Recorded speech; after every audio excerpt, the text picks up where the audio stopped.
Hello, I'm Lisa, and I'm going to tell you about a programme that's been created to help small and medium businesses become digitally resilient.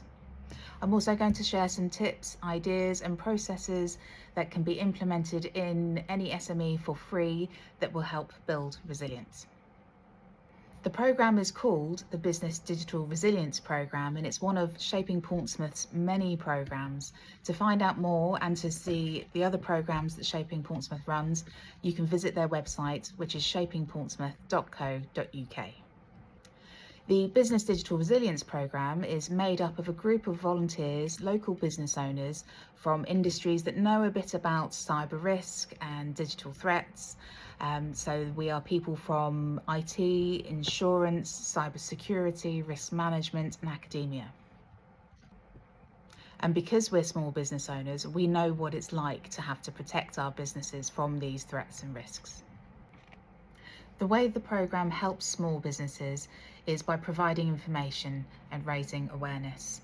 We post resources, articles on our webpage. We attend local business networking events in Portsmouth to talk to business owners, understand what their concerns are around cyber threats and risks, and to provide them with information to help them build that resilience.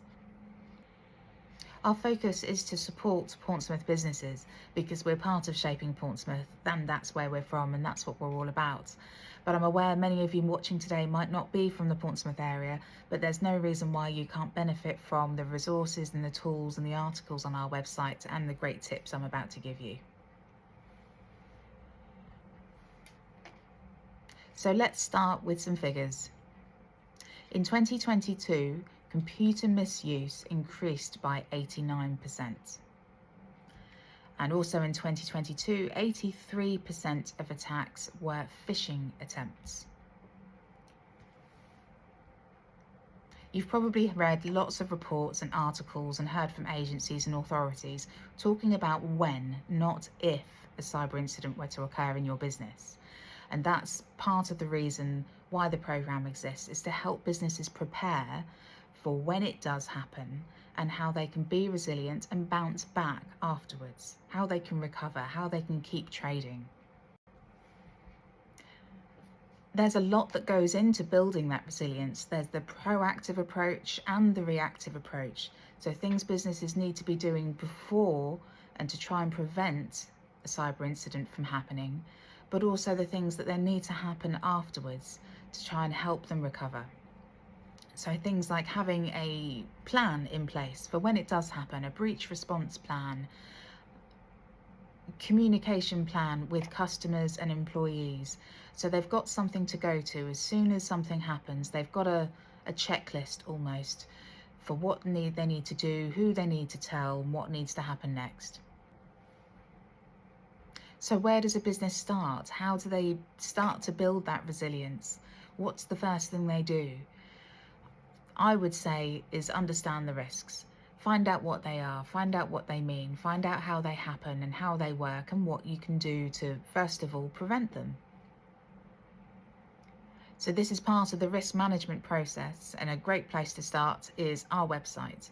We have a list of common threats like social engineering, zero-day threats, DDoS attacks, and these are all things business owners have probably heard of before, but they might not know exactly what they are and how they work. So having that knowledge is the first step.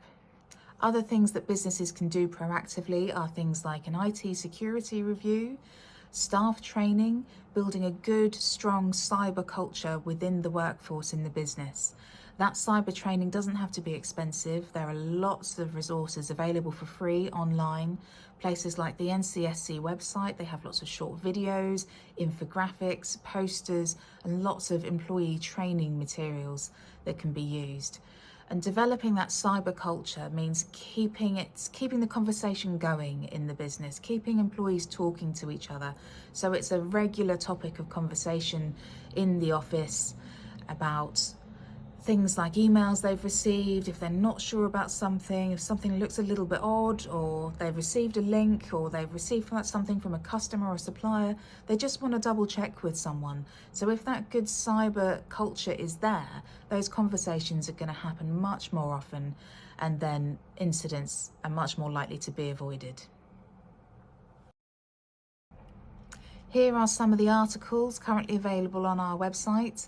There are lots more to come, lots in the pipeline, and if there's anything not there that you would like to know more about, then please get in touch with us. We want to hear from local businesses and what your concerns are, and if there's any particular areas you want to know more about, then we can hopefully provide you with that information and signpost you to other resources. Email is where a lot of cyber incidents start. So on our website, we also have a domain checker tool. It's free to use and it takes seconds. It will bring back a report. You just put in your domain and it will tell you how secure your domain is and give you tips and advice on how to secure your email account. We also have a resources area on the website, which are links to reporting phishing attempts or cybercrime, links to action fraud, and there's more to come on there as well. Now I'm going to tell you about 4 things you can implement for free in your business to help you build that resilience. The first one is updates.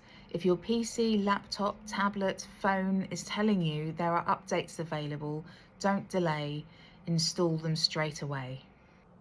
It could be an important security update, which means the software provider has found a vulnerability in their program or application and they've created this update to fix it.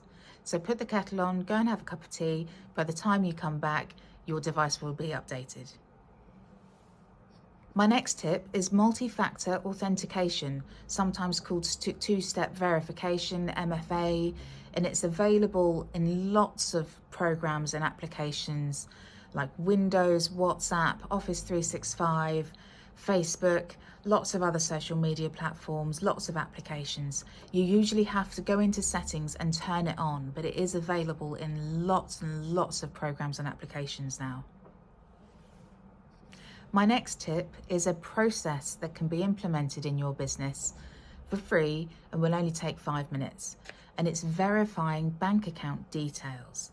When a new customer or a new supplier sends you their bank account details, or an existing customer or supplier changes their bank account details, verify them before you make a payment. And you can do this by giving them a quick call on a number that you know that was not in the email with the invoice, and just ask them to verify the bank account details over the phone. My 4th tip is something I've mentioned already, and that's employee training. Keep it going, make it regular. Lots of different formats, use videos, have conversations, use infographics, use other training materials you can get your hands on. Just keep those conversations going so that it's front of mind for employees and they're having open conversations in the office with each other about those unusual emails that don't look quite right, and getting into the habit of checking things, not so that they're frightened, but so that they're confident and they understand those cyber risks. I really love being part of the Business Digital Resilience Programme with Shaping Portsmouth. It's such a fantastic programme with amazing people, incredibly knowledgeable people as well, who are from lots of different industries, different backgrounds, but we all share a passion to help small and medium businesses to build that digital resilience.